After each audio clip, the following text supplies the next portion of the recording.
Ici Natacha Renata Kimberly. Nous voici à nouveau à proximité de la pleine lune.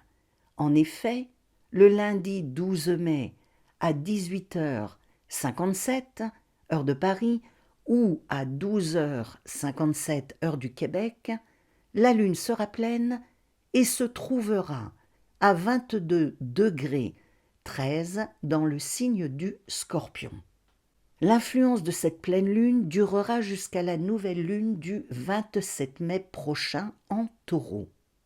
En Amérique du Nord, cette pleine lune a été appelée, chez les Abénaquis, la faiseuse de champs, chez les Algonquins, la lune où les femmes désherbent le maïs, chez les Anishinaabe, la lune en fleurs, chez les Apaches, la saison où les feuilles sont vertes, chez les Arapaho, la lune où les poneys perdent leur poil hirsute.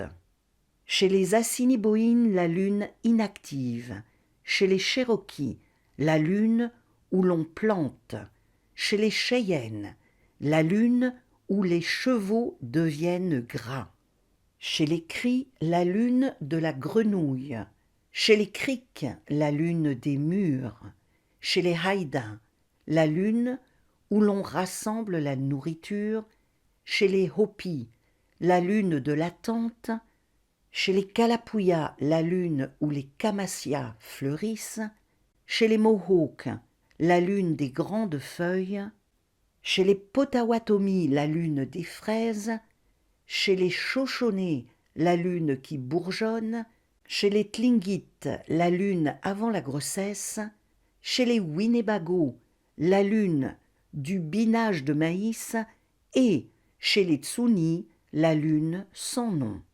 Le signe à l'honneur au mois de mai est le taureau, associé à la terre et gouverné par Vénus, la divinité romaine de la séduction, de la sexualité, de l'amour et de la beauté féminine. Le taureau qui influence les personnes nées entre le 21 avril et le 22 mai symbolise l'épanouissement printanier, la force vitale et l'incarnation dans la chair et dans la matière. Il est connecté à l'élémentaire et à l'alimentation et représente la fertilité, la force créatrice, la stabilité, la persévérance, l'obstination et la solidité.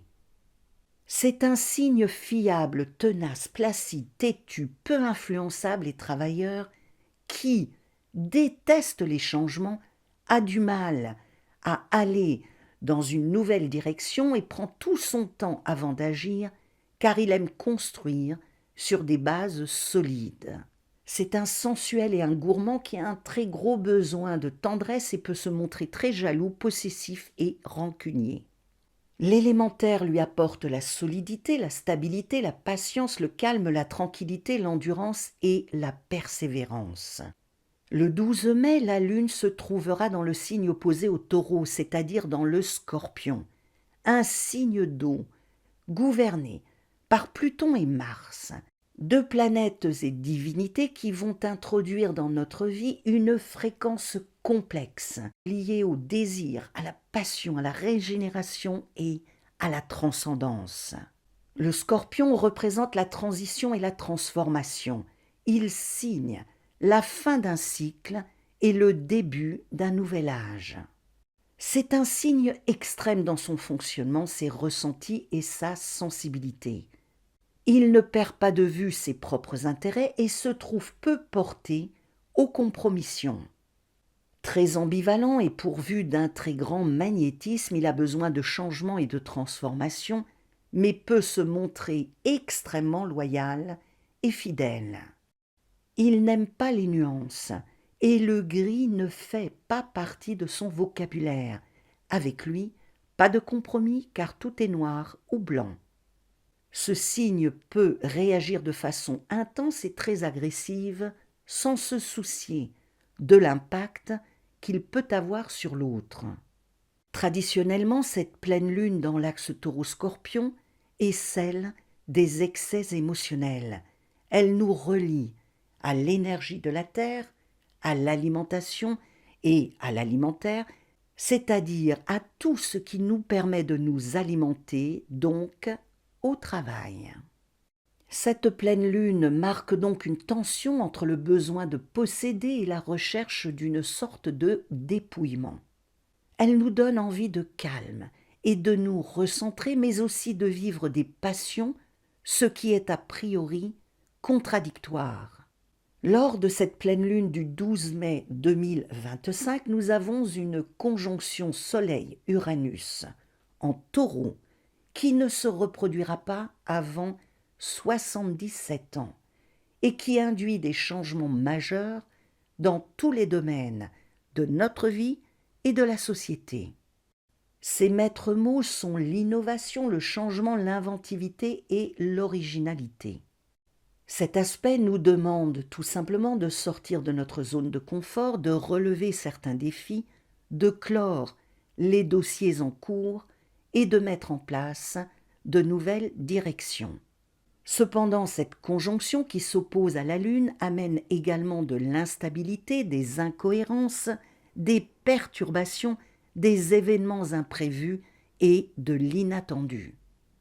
Lors de cette pleine lune, nous avons Saturne en Poisson qui forme un trigone à la Lune et un sextile à Uranus, ce qui amène des changements et implique un nouveau départ et de nouvelles bases.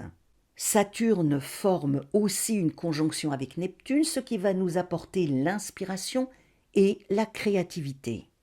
Mercure en Taureau, quant à lui, induit des difficultés de communication en tout genre, c'est-à-dire au niveau des individus, mais également avec des outils tels que les ordinateurs, les téléphones et le Wi-Fi. Voyons un peu ce qu'il en est pour les différents signes en fonction des aspects de cette pleine lune. Les scorpions, les taureaux, les lions et les verseaux seront les plus impactés par cette lune. Ils ressentiront pleinement ses effets. Ils devront éviter de prendre des décisions impulsives et veiller à ne pas s'énerver, même si les lions, énergétisés par ces différentes configurations, auront envie, comme les balances, d'entreprendre et d'avancer. En ce qui concerne les cancers, les vierges, les capricornes et les poissons, ces signes seront favorisés par la pleine lune. Ils seront inspirés et pourront concrétiser les projets qui leur tiennent à cœur et obtenir de belles réalisations. Le trigone de Vénus à Mars, qui influence le domaine des amours et des amitiés, sera positif pour les béliers, les lions, les sagittaires, les gémeaux et les verseaux. Mais attention, ces derniers devront toutefois veiller à bien se faire comprendre. Les gémeaux, quant à eux, bénéficieront, en plus de ce trigone positif, d'un surcroît de chance. Comme vous pouvez le voir, cette pleine lune dans l'axe taureau-scorpion est porteuse d'une grande tension et de nombreuses contradictions. Le tout est de rester aligné et de ne pas se laisser emporter par les mouvements contradictoires générés par les différents aspects de notre ciel nocturne. Ce qui sera tout à fait possible car la conjonction de Saturne à Neptune nous permet de garder les pieds sur terre. Cette pleine lune, qui met une véritable pression sur nous, nous demande d'introduire le changement dans tous les domaines de notre vie. Elle exige de nous la reconnaissance de nos limites, le courage d'affronter notre vérité intérieure et de nous libérer de ce qui ne nous convient plus. Pour nous aider à traverser cette phase qui s'étendra jusqu'à la nouvelle lune du 27 mai prochain, nous pouvons consommer des infusions d'aubépine, une fleur de la famille des rosacées originaire de l'hémisphère nord. L'aubépine, qui est la fleur du mois de mai, représente la pureté virginale.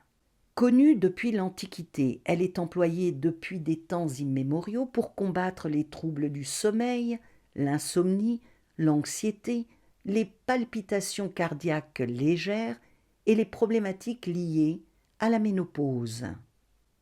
Elle nous accompagnera doucement lors de cette période de doute, de transition et de transformation, pas toujours simple à vivre. N'hésitez donc pas à boire des infusions d'aubépine, notamment si vous manquez de confiance en vous et si vous avez le trac lorsque vous vous trouvez devant d'autres personnes. Consommez-las en conscience afin de favoriser votre connexion avec l'esprit de la plante. Vous pouvez également faire une petite cure de ginseng, une plante qui a la particularité de vous éclaircir l'esprit et de rééquilibrer vos énergies psychiques et physiques, ce qui est important lorsque règne une fréquence qui introduit l'ambiguïté, les élans passionnels et le doute dans votre vie. Vous pouvez aussi porter sur vous une améthyste, ainsi qu'un œil de tigre, pour éviter d'être victime de l'ambivalence liée à cette pleine lune et bénéficier d'un soutien énergétique en cette période un peu compliquée. L'améthyste apportera un véritable équilibre sur l'axe taureau-scorpion et vous permettra d'évacuer votre stress, d'introduire le calme et la sérénité dans votre quotidien, de favoriser votre concentration, d'aiguiser votre clarté mentale et de dissiper les pensées parasites.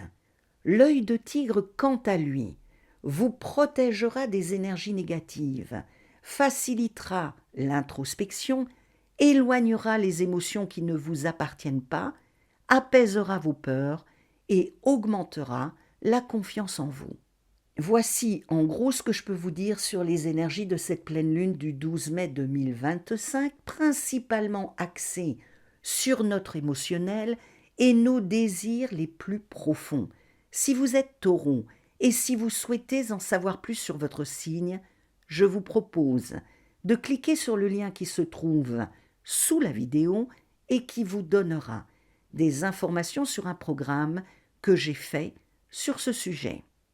Par les liens qui s'affichent maintenant, je vous propose de visionner 2 vidéos que j'ai publiées, l'une sur l'améthyste et l'autre sur l'œil de tigre, les 2 pierres dont je vous ai parlé aujourd'hui. Rêvons et voyageons ensemble.